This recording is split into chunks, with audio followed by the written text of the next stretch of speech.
What's up, FHN? I'm Michaela. I'm Noah. And welcome to The Nightly Show. Stick around to see how parent volunteers are securing funding for the senior all-nighter, an FHN athlete's wrestling journey, and a review of the hit show Arcane. You're not going to want to miss this.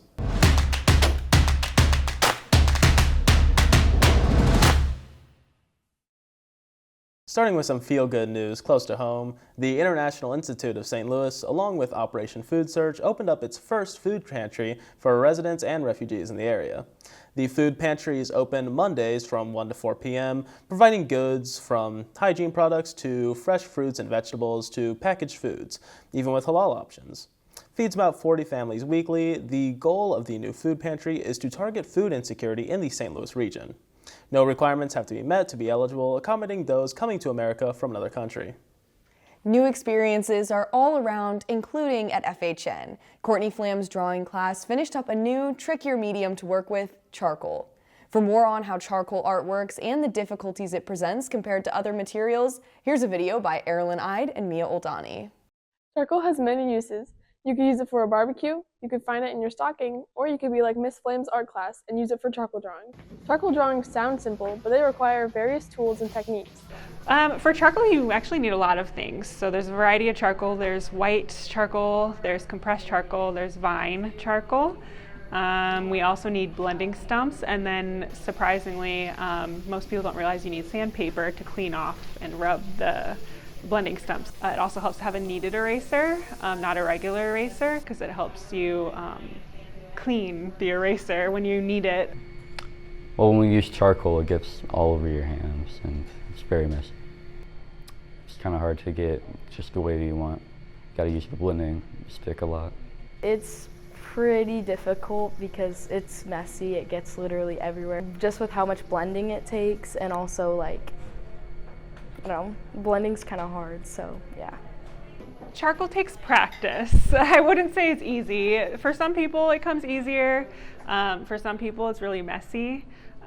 You just have to get used to how to manipulate the materials, and once you get practice and experience with it, it becomes easier. Thanks, Aerilyn and Mia. Looking at our community in a larger scope, inflation is on the rise again in unprecedented numbers. Core consumer prices went up 3.3% last month, and consumers have been hit hard with the increasing costs of food and gas. Grocery prices expanded by 0.5% in January as well, in large part due to the bird flu epidemic, also known as avian influenza, shot up egg prices by 15.2% for a total 53% increase from last year. Inflation was one of the most heated topics during the 2024 presidential election, and the nation watches Donald Trump intently to see how he will tackle the inflation crisis. In his election campaign, President Trump promised to deflate, but his plans to place more tariffs on the American imports caused worry among consumers already struggling to keep up with current prices. Here at FHN, a community plays a crucial part in supporting the students. The snack table is a hotspot for students to spend their money, but many don't know where this money goes. Bass and Emily Clausner show the inner workings behind the snack table and how it funds the senior all-nighter. The snack table at FHN is a parent and volunteer-run table that helps to fund the senior all-nighter. During lunches, students can buy different snacks and drinks from the table to enjoy. The snack table is the major fundraiser for the all-nighter. The all-nighter is the lock-in for the seniors that they do after graduation, and it is actually very, very expensive. The students pay $125 to participate, but over half the budget is raised from the snack table. So we raise $20,000 to $25,000 at the snack table, and that goes towards the large prizes and raffle baskets that the seniors win that night and all of the fun activities. So all of the proceeds go to the all-nighter. Of course, the proceeds have to restock the snack table. So taking that portion out, whatever's left gets put into our all-nighter bucket, I guess. But it is supposedly the largest fundraiser for the all-nighter. And then, and I guess I know some people complain about the prices. We try not to mark them up too much, but we are trying, obviously make a profit for the all-nighter, so we can fund that. So all money earned at the snack table, we're all volunteers, so all money from the snack table, that's profit, goes into funding the all-nighter. The committee itself is comprised of volunteer parents. So we personally make no money from the snack table. It all goes to the all-nighter. More around FHN, the annual Snow Coming Dance is this Saturday, March 1st. This year's theme is Cosmic Nights, and there's still time to get a ticket. Tickets are being sold during lunches up until Friday the 28th. If you turned in a guest form already, you'll purchase their ticket at lunch as well. Don't forget to keep showing off your school spirit leading up to the big day. Thursday's spirit theme is traveling through space and time to dress out in your favorite decade's attire. Friday's theme is neon class colors for the pep assembly at 1:30 after 7th hour. Show up in blue for seniors, purple for juniors, green for sophomores, and red or pink for freshmen. However, dances certainly aren't for everyone. Some might prefer to stay in and just throw on a show. If you're looking for a new series to binge, there's been one show sweeping social media lately. Arcane, an action-animated series based on the popular game League of Legends, has gained traction across various platforms, but not without reason. For more on what's made Arcane so popular, here's a deeper look with Yuan Yang. If you haven't watched Arcane Season 2 yet, then honestly, you must be under a rock, because Arcane is easily one of, if not the best animated series of all time. With some of the most stunning and breathtaking visuals, ranked that leaves you constantly on your toes, and some of the best music that's been ever produced and shown for an animated series. Arcane won several awards for Best Anime Series/Game Adaptation back in 2021 when Season 1 released, and Season 2 will not be disappointing, and will most likely be winning several awards in the upcoming months. For an outstanding budget of $250 million across both seasons, it really sets a benchmark for what a project of this scale should look like. Telling the background right now are some of the scenes, and God, dude, they look so good. Mixing traditional 3D animation and hand-drawn animation, Studio Fortiche creates a unique art style that sets it apart from other 3D animations, and this is what I can show without spoilers. Most of the characters featured here are based off Riot Games' League of Legends, which already establishes a sprawling world with character interactions affecting each other and the world around them. Arcane brings these characters together and really gets into details of why and who these characters are. In the game, the lore really isn't too well established. Several years of overlapping points and contradictions. However, Arcane lets them revisit these characters and creates depth and develops them so much better than before. For example, if you look at the first appearances of characters in the show, they end up as not the same people, not only appearance-wise, but motivation-wise and ambition. Now, I usually don't care much about the music or score in shows, but this time I cannot ignore it. It's just so good, with many different artists contributing different songs. One of your favorites most likely made a song for Arcane. If you like any of the songs playing in the background right now, then all the more reason to go watch Arcane. Each track is made with love for the show and elevates the scene that they are in so much. Some tracks are popular outside of Arcane as well, with a couple hitting top 30 and trending, and top 200 and most streamed in Spotify as of writing. Featuring different artists like Linkin Park,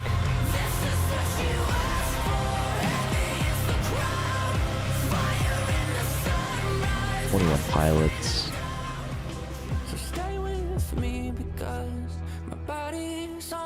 Imagine Dragons,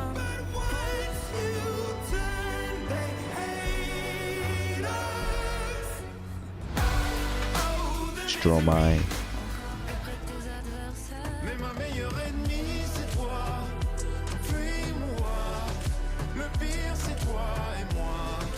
King Princess,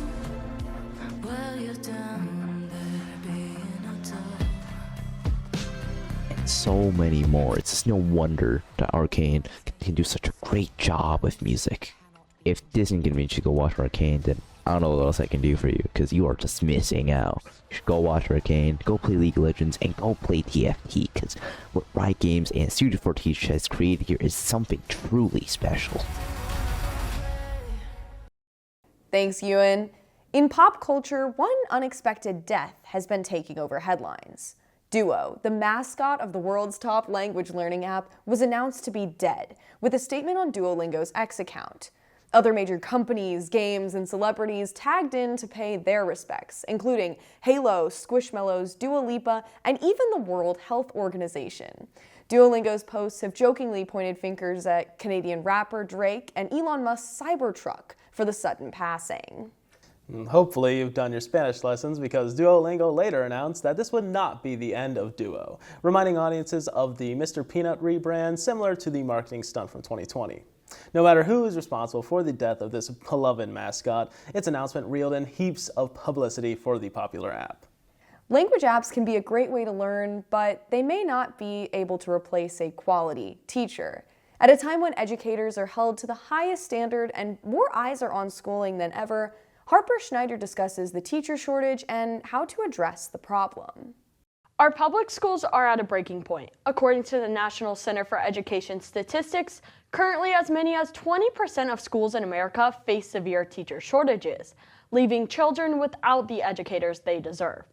This shortage affects over 36,000 teaching positions nationwide, a crisis that disproportionately impacts in underprivileged communities, according to the Learning Policy Institute in 2023. This is not just a statistic. It's a call to action. Every day, dedicated teachers are stretched thin, working in overcrowded classrooms with an average of 24 students per class in elementary schools and 27 in high schools, numbers that exceed recommended limits for effective learning according to the National Center for Education Statistics in 2022. These teachers often lack essential resources, with 94% of public school teachers spending their own money on classroom supplies, as stated by the National Education Association in 2023. They're not just educators, they are mentors, counselors, and sometimes the only stable influence in a child's life. To fix this shortage, we need to first prioritize the role of the House Committee on Education and the Workforce, and its equivalent in the Senate, which have the power to influence legislation, allocate funding, and set priorities for public education reform. Teacher salaries in the U.S. lag significantly behind other professions that require similar education levels. In 2021, the average teacher salary was 19% lower than that of other college-educated professionals, according to the Economic Policy Institute in 2022. We must advocate for competitive pay and benefits, along with student loan forgiveness programs for educators who commit to teaching in high-need areas. The American Association of Colleges for Teacher Education recently showed through multiple studies that student loan debt deters nearly 33% of college graduates from entering the teaching profession. Competitive compensation is not just a fair reward, but a necessity to attract and retain talented educators. Research shows that teachers with access to high-quality professional development are nearly 20% more likely to stay in the profession, according to Learning Forward. By providing mentorship programs, collaborative networks, and continuous training, we can foster an environment where teachers learn from one another and grow together. This investment translates into better educational outcomes, as teachers equipped with modern skills can adapt to changing educational needs and deliver more effective instruction. The Education Trust states in the United States nearly 7,000 schools serving high percentages of low-income students lack adequate resources such as updated textbooks, reliable internet, and functional facilities. Schools in wealthier districts spend an average of $2,000 more per student than those in low-income areas, perpetuating a cycle of inequality, according to the U.S. Department of Education. According to the Children's Defense Fund, 42% of students in high poverty schools have no access to essential services like guidance, counseling, and mental health support, hindering their educational experience and opportunities. When we invest in education, we invest in the future. Education has been shown to reduce poverty rates, allowing individuals to rise above their circumstances and contribute to society. It empowers young people to dream, innovate, and lead. According to studies conducted by the National Bureau of Economic Research, they show that students with access to quality education are 50% more likely to pursue higher education and 40% more likely to find employment with sustainable income levels. Ensuring that every child has this opportunity is our collective responsibility, regardless of their zip code or background. The government needs to collaborate with organizations that share this vision. Groups like Teach for America, the National Education Association, and communities and schools tirelessly support educators and students in need. Collaborating with organizations such as the Education Trust and the Children's Defense Fund can help us focus on equity and resource allocation, ensuring that every school has the resources it needs to thrive. Data from these partnerships show that targeted resource allocation can increase graduation rates by 15% in underserved areas, according to the Education Trust in 2023. Additionally, local nonprofits, community colleges, and universities can play a crucial role in developing teacher training programs and mentoring initiatives. By working together, we can create pathways that not only support teachers, but also enhance students' educational experiences. Education is a collective responsibility. According to Harvard Family Research Project, has shown that the parental involvement in education has been shown to improve students' performance by up to 30%. By fostering a culture of involvement and support through partnerships between schools, parents, and local organizations, we can create thriving educational ecosystems where children are encouraged to learn and grow. We should also amplify student voices in the decision-making process. Youth participation in school governance leads to better outcomes, as students who feel represented are more engaged and motivated to succeed. By involving them in discussions about their education, we empower them and instill a sense of agency that is crucial for their development. We should strive to live in a society where teaching is seen as prestigious, a desirable profession where bright minds are eager to enter the classroom, not deterred by it. Teachers should be encouraged to use their creativity and critical thinking skills to inspire the next generation, free from restrictive limitations. As a society, we must advocate for policies that prioritize public education as a fundamental right for every child, no matter their background. Investing in our teachers and schools ensures that every child has access to a high-quality education, unlocking a brighter, more equitable future. My name is Harper Schneider, and I'm reporting for FHNtoday, signing off. Thanks, Harper. Winter flurries filled the air last week, but so did the flu. If you or someone you know has gotten sick lately, you're not alone. According to the CDC, influenza levels in this country have been at an all-time high for the last 15 years. The report shows that the flu numbers are on the rise as a second wave of the virus sweeps the United States. Kentucky's probability of an influenza epidemic shocks as flu levels increase by 92.45%. Not only is the flu at an all-time high, but immunization has fallen to an all-time low with only 44% of children protected. With the cold weather plaguing the area, it only catalyzed the spread. Common symptoms of the flu can include fevers to chills, a cough, sore throat, body aches, and a runny nose. One of the best ways to boost your immune system is through physical exercise and activity. At FHN, various students dedicate themselves to not only their studies, but their crafts. From the field to the track to the mat, FHN student athletes can be found in various sports. Yazan Rawashdeh talks to Lito Ledezma, a varsity athlete at FHN, and walks us through his wrestling journey. Lito Ledezma is a dedicated athlete who has spent years honing his craft on the mat. He's known for his discipline, has built a reputation as a great wrestler here at FHN, and he's continued to push forward through hard work and dedication in the sport of wrestling. The thing that initially drew me to wrestling was back in kindergarten. My dad made me do it for a little bit, and I think I had a lot of fun. That I just did like some martial arts, like jiu-jitsu, for like 5 years, and when I got to middle school, I started doing it. And I didn't do well my first year in middle school. I was in sixth grade. But after that, I improved a lot, and it really just, like, that improvement really made me want to just do more. From there, I just kept on going. Work habit really caught him up from kids that have wrestled a little bit more than him. And there were some that still had a little bit more genetic ability than him. But his desire to train and his desire to learn the sport while still having balance of this is a fun thing to do. And it just became a gift to have in the room. I probably told my younger self to lift more, maybe to do more that would benefit myself. Big on the lifting, maybe finding the club to go wrestle for. Put him in places. It wasn't long before, we always say when you're beating people you're not supposed to beat. Well, it wasn't long that he's supposed to win, and through those types of things. But it was early, and if I remember correctly, it was the Fisher's dual meet, where we chucked him out there against the coach's kid who was a senior and a killer, and I couldn't do it anymore. And it was a really, really good moment. For Lito, wrestling isn't just a sport. It's a testament to his resilience and journey through overcoming hardship.